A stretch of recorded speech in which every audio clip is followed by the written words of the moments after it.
Jig grinding machine के ऊपर ना काम करना आसान नहीं होता। उस काम के लिए ना आपको स्टेप चुनने होते हैं।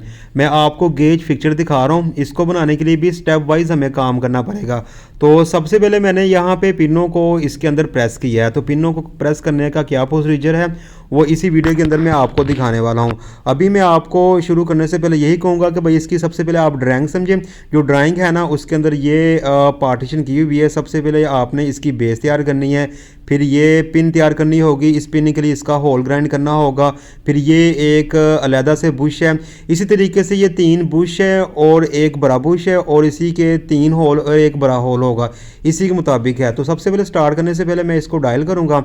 डायल असल में ना एक ऐसी बेस होती है कि अगर आप डायलिंग अच्छी करते हैं ना इसके ऊपर, तो मतलब कि आप एक स्टेप ऐसा लेते हैं जो आपको सीधी राह बताता है कि आपने मशीन के ऊपर किस तरह से काम करना है। और आपका काम का जो म्यार होगा ना वो आपकी डायलिंग के ऊपर होता है। जितनी अच्छी आप डायलिंग करेंगे उतना अच्छा ही यहाँ पे काम होगा।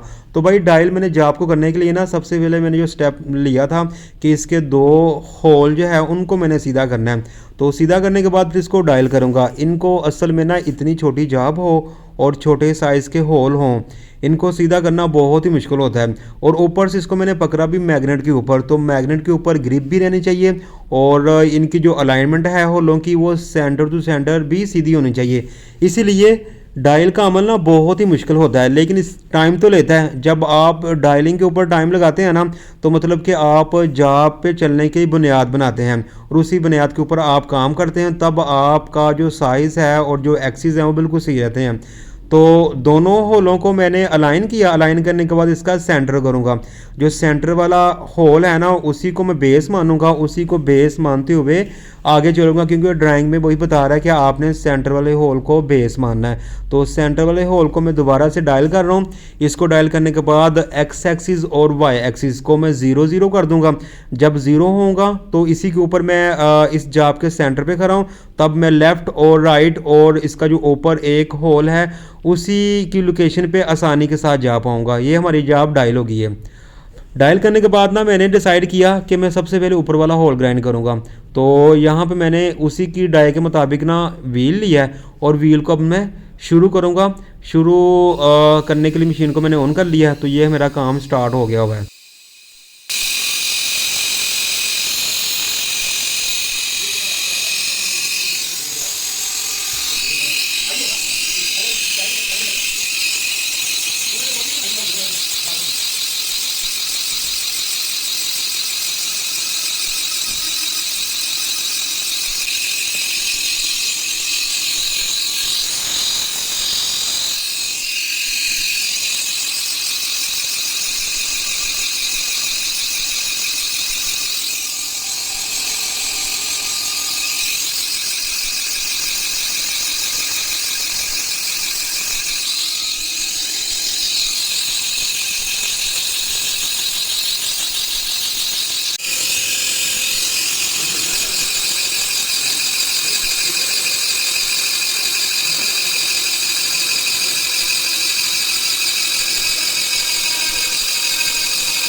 3 छोटे होल और एक बड़ा होल, उसको ग्राइंड करने के बाद ना, और 3 जो छोटे होल था ना उनको मैंने कोशिश की कि एक ही साइज़ बन जाए।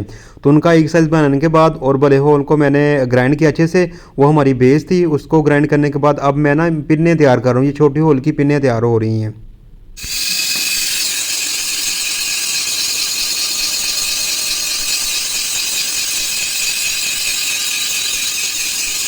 2 होलों की पिनें मैंने पहले से तैयार की और हाफ मैंने उनके अंदर टिका दी हैं।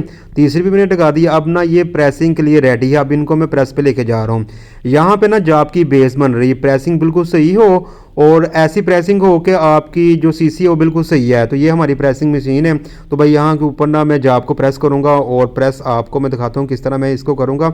ये जो प्रेसिंग है ना वो तकरीबन मैंने 300, 200, 250 के दरमियान एक बार मैं दोबारा आपको रिपीट करूं कि अगर आपके पास ना जिसमें आपने पिन प्रेस करनी है ना वो मटेरियल हार्ड नहीं है, तब 300 की प्रेसिंग भी चल जाती है। लेकिन आपने ना प्रेसिंग वाला जो साइज़ है ना मुंह से खोलना होता है, या जो चीज़ आपने प्रेस करनी होती है उसका मुंह भी आपने छोटा ही करना होता है ताकि ईजिली वो अंदर बैठ जाए और आपको प्रेस करना आसान हो। मैंने ऐसे ही किया। होलों का मैंने मुंह नहीं खोला, उनका एक साइज़ बनाया, लेकिन पिनों को मैंने आगे से जो उसका फ्रेंड था ना, जो ऊपर वाला डाया था, उसको मैंने इतना कर दिया कि वो इजीली बैठ गई, और जो इसकी हाफ थी ना वो प्रेसिंग साइज़ मैंने बनाई। तो इस तरीके से ना मेरी ये जो पिनें हैं ना ये इजीली प्रेस हो रही हैं, किसी भी किस्म की मुश्किल पेश नहीं आ रही। तो भाई आपके सामने है, तीनों पिनों को मैंने आसानी के साथ प्रेस कर रहा हूँ स्टेप बाय स्टेप। तो एक हो गई भी है, अब ये दूसरी आपके सामने हो रही प्रेस। और प्रेसिंग देखिए जैसे आम जुबान में कहते हैं ना कि मलाई प्रेसिंग, इस तरह की प्रेसिंग है।